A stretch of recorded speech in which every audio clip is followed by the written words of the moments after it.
You want to meet some of them? Sure. It is time I to would meet love some of to. our honorees for this year's 2018 Great. Huntington Bank Women of Achievement to benefit the YWCA. Our first honoree, a young lady that I know very, very well. I used to work with Dr. Walker back in the 1980s at a mental health facility. It is Dr. Jenee Walker, and we caught up with her and we asked her, what did this mean to her when she found out about being nominated and actually being honored as this year's Woman of Achievement from the YWCA? Dr. Jenee Walker.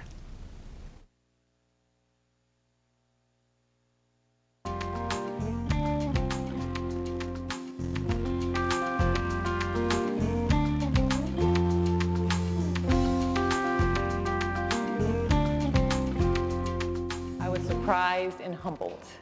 I always say that it's a sacred trust to do the work I do as a psychiatrist.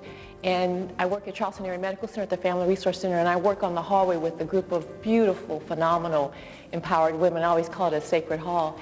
And I just am one of those that represent and help many. And so it was just very much a surprise, but I feel like the patients that I work with are my greatest gift. So really, I appreciate the honor. I always say humbly I proceed, but the work I do is really the greater blessing to me. Every life we touch is important, and you never know what smile, what kind word, what word of encouragement could be just a thing someone needs, a child, another person, adult, just a hello in the parking lot to give someone what they need to make it through, to take a step further. So every role is important. Just keep moving towards being your best, keep your dreams alive, and know that all things are possible. I, like everyone, has had a life full of setbacks, but I believe a setback is really a setup. I believe when I was trying to go to medical school and they told me, oh, you're not smart enough to be a doctor, be a farmer and help people grow food if you want to help people, I just dug my heels in and said, you know what? I do not let anyone define my future. If I want it bad enough, with God's help, I can do it. And I did. My other big setback was the death of my beautiful mother. And I have learned that we all have our turn with loss, and that forever love never dies, and you have to just kind of let the people that you love in their life legacy live on through you, and that is what has kept me going and empowered. I want to let her life and love shine through me. I know we are all more alike than we are different, and I think there's a fine line that any of us can cross at any time between health and illness. And when my mother passed away, I felt like I was approaching that fine line because it was just, the sadness was just overwhelming.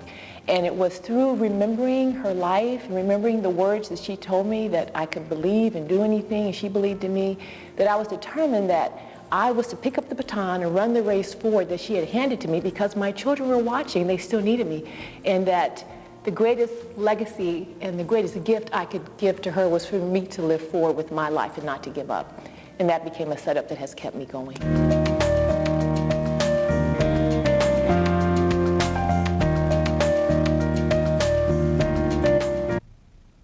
And there she is, Dr. Jenee Walker, honoree, Woman of Achievement, this year's 2018 YWCA Woman of Achievement. I love the way she talked about, she had setbacks, but she stepped right up, and she set up. And speaking of stepping up, you too can step up and support this year's YWCA's Women of Achievement Luncheon. Is set for March the 2nd at noon. It'll run to about 1:30 at the Embassy Suites. Simply call 304